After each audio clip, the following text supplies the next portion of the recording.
Hello. അതെ, ഞാനിന്ന് വന്നിരിക്കുന്നതേ ഞാൻ കുറച്ച് ആളുകളിൽ ഈ ഒരു സ്വഭാവം കണ്ടിട്ടുണ്ട്. ഈ ചെറിയ കുട്ടികളുണ്ടായില്ലേ, ചെറിയ കുട്ടികൾ, ആ കുട്ടികൾ ചില ഇൻലോസിനെ അതുപോലെ തന്നെ അവരുടെ പാരൻസിന് ഇഷ്ടമില്ലാത്ത ആളുകളോടൊക്കെ അത്യാവശ്യം റൂഡായിട്ട് പെരുമാറുന്നത്. അപ്പോൾ ചില ആളുകൾ അത് പറയുന്നതും കേട്ടിട്ടുണ്ട്, ഈ പാരൻസ് പറയുന്നതും കേട്ടിട്ടുണ്ട്. എനിക്ക് പറയാൻ പറ്റാത്തത് എൻ്റെ കുട്ടികളെയും പറയുന്നുണ്ട് എന്നുള്ളത്. പക്ഷേ നമ്മളതൊരിക്കലും കുട്ടികൾക്ക് പ്രോത്സാഹനം കൊടുക്കരുത്. ആരെങ്കിലും അത് ചെയ്യുന്നുണ്ടെങ്കിൽ അത് നിർത്തിയേക്കണം. വേറൊന്നും കൊണ്ടല്ല, നമ്മളുടെ മക്കൾക്ക് ചെറുപ്രായത്തിൽ മറ്റുള്ളവരോട് ദേഷ്യവും വൈരാഗ്യമായിട്ട് വരുമ്പോൾ എന്ന് വെച്ചിട്ടുണ്ടെങ്കിൽ അത് അവരുടെ ഭാവിയെ തന്നെ അത് ബാധിക്കും.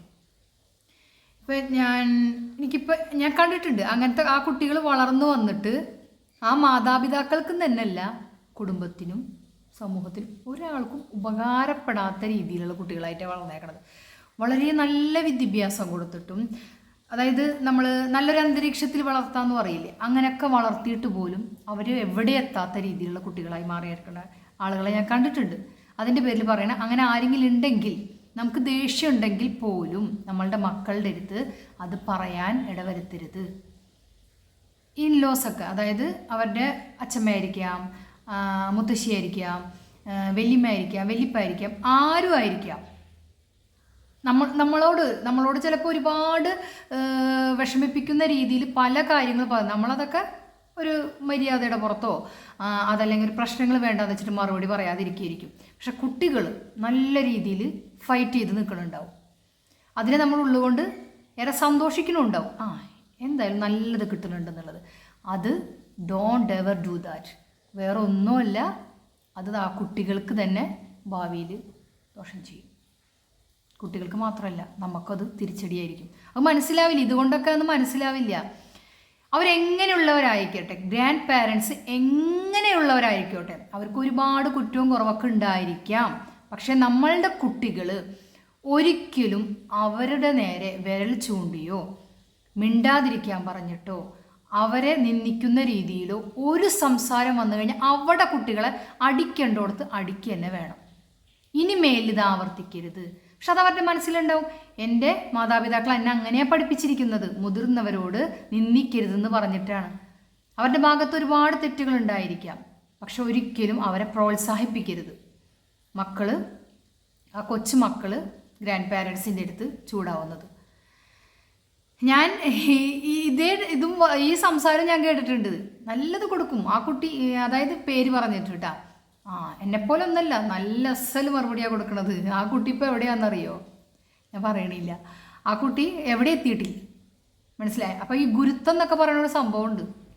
അതൊക്കെ എന്ന് പറഞ്ഞു കഴിഞ്ഞിട്ടുണ്ടെങ്കിൽ ഈ കാരണന്മാരെ അവർ ചിലപ്പോൾ ഈ പേരക്കുട്ടികളായതിൻ്റെ പേര് ചിലപ്പോൾ ഒന്നും മിണ്ടില്ലായിരിക്കാം. കാരണം എന്താണെന്ന് വെച്ച് കഴിഞ്ഞിട്ടുണ്ടെങ്കിൽ അവർ ക്ഷമിക്കും. ഞാൻ പറയുന്നത് വേറൊന്നും അർത്ഥത്തിൽ എടുക്കരുത്, നല്ല അർത്ഥത്തിൽ തന്നെ എടുക്കുക. നമ്മളുടെ മക്കൾ ആണ്, അവർ ഒരുപാട് കുറുമ്പുകളുണ്ടാവും. ഇപ്പം എനിക്ക് 3 മക്കളുണ്ട്, അവർക്ക് കുറുമ്പുകളൊക്കെ ഉണ്ട്. പക്ഷെ ഒരിക്കലും അവരുടെ ഗ്രാൻഡ് പാരൻസിനെയോ നമുക്കിഷ്ടമില്ലാത്തവരെയോ നമ്മളൊപ്പം നിന്ന് കുറ്റം പറയാൻ അനുവദിക്കരുത്. ഇതെവിടെ നിന്ന് കിട്ടി, ഇങ്ങനത്തെ സംസാരം എവിടെ നിന്ന് കിട്ടിയെന്നാണ് ചോദിക്കുന്നത്. ഇത്രയും, അതായത് അതവിടെ നിർത്തിയേക്കണം, പ്രോത്സാഹിപ്പിക്കരുത്. ഇപ്പോഴെങ്കിലും മനസ്സിലായി മോൾക്കുന്ന്, അങ്ങനെയൊന്നുമല്ല, അതിനൊരു പ്രോത്സാഹനമായിട്ട് കാണരുത്. അപ്പോൾ ഇതൊരു ടിപ്പായിട്ട് നിങ്ങൾക്ക് കരുതാം. നമ്മളുടെ മക്കൾ നമുക്കും സമൂഹത്തിനും രാജ്യത്തിനും എല്ലാവർക്കും ഉപകാരപ്പെടുന്ന മക്കളാവാൻ വേണ്ടിയിട്ടാണ് നമ്മളവിടെ വളർത്തുന്നത്. അപ്പോൾ ഇതുപോലെയുള്ള ചെറിയ ചെറിയ കാര്യങ്ങളൊക്കെ, ചെറുതൊന്നുമല്ല ഇത്, പലയിടത്തും ഞാൻ കണ്ടിട്ടുണ്ട്. അപ്പോൾ അതിൻ്റെ പേരിലാണൊന്ന് ഓർമ്മപ്പെടുത്തിയതാണ്. ഇനിമേലാലെങ്കിലും നിങ്ങളുടെ കുട്ടികൾ പറയുമ്പോൾ ശാസിക്കേണ്ടടുത്ത് ശാസിക്കുക, അടിക്കേണ്ടടുത്ത് ഈ കാര്യങ്ങൾക്കൊക്കെ അടിക്കുക. ഓക്കെ? ഈ ഫുഡ് കഴിക്കാത്തതിനൊന്നുമല്ല കുട്ടികൾ അടിക്കേണ്ടതും പിടിക്കേണ്ടതൊക്കെ. ചിലർ കണ്ടിട്ടുണ്ട് ഭക്ഷണം കഴിക്കാൻ നേരത്തിന് ഭക്ഷണം കഴിക്കാൻ ദേഷ്യം വരുന്നത്. അതൊക്കെ അവർ വിശക്കുമ്പോൾ കഴിച്ചോളുന്നേ. കുട്ടികളൊക്കെ വലുതാവുമ്പോൾ അങ്ങനെയാണ്, അവർ വിശക്കുമ്പോൾ കഴിക്കും. പക്ഷെ ഈ വക കാര്യത്തിനൊക്കെ അവരനുസരിച്ചില്ലെങ്കിൽ, ഒരു പ്രാവശ്യം പറഞ്ഞിട്ട് അനുസരിച്ചില്ല എന്നുണ്ടെങ്കിൽ വീണ്ടും വീണ്ടും റിപ്പീറ്റ് ചെയ്യും. ഇനി മേലാൽ ഇങ്ങനെ പറയരുത് പറയരുത് പറയരുത് പറയരുത്, മുതിർന്നവരോട് ഇങ്ങനെ സംസാരിക്കരുത്. അവരെങ്ങനെ ആയിക്കോട്ടെ, ഒന്നില്ലെങ്കിൽ അവർ പോയിട്ട് പറയാം, അവരെ മാറ്റി നിർത്തി, അവരെ മുന്നേ വെച്ചെന്നെ പറയണമെന്നില്ല. ഇനി മേലാൽ ഇങ്ങനെ സംസാരിക്കരുത്, അവർ ഒരുപാട് വയസ്സിന് മൂത്തവരാണ്, അവരെ ബഹുമാനിക്കണം. ഇങ്ങനെയല്ല സംസാരിക്കേണ്ടത്. അവിടെയാണ് നമ്മൾ തിരുത്തേണ്ടത് കുട്ടികളെ. ഓക്കെ? എൻ്റെ വീഡിയോ ഇഷ്ടപ്പെട്ടിട്ടുണ്ടെങ്കിൽ ലൈക്ക് ചെയ്യുക, സബ്സ്ക്രൈബ് ചെയ്യുക, മറ്റുള്ളവർക്ക് ഷെയർ ചെയ്യുക. വീണ്ടും ഇങ്ങനത്തെ വീഡിയോസായിട്ട് വീണ്ടും വരുന്നതായിരിക്കും. Okay, by.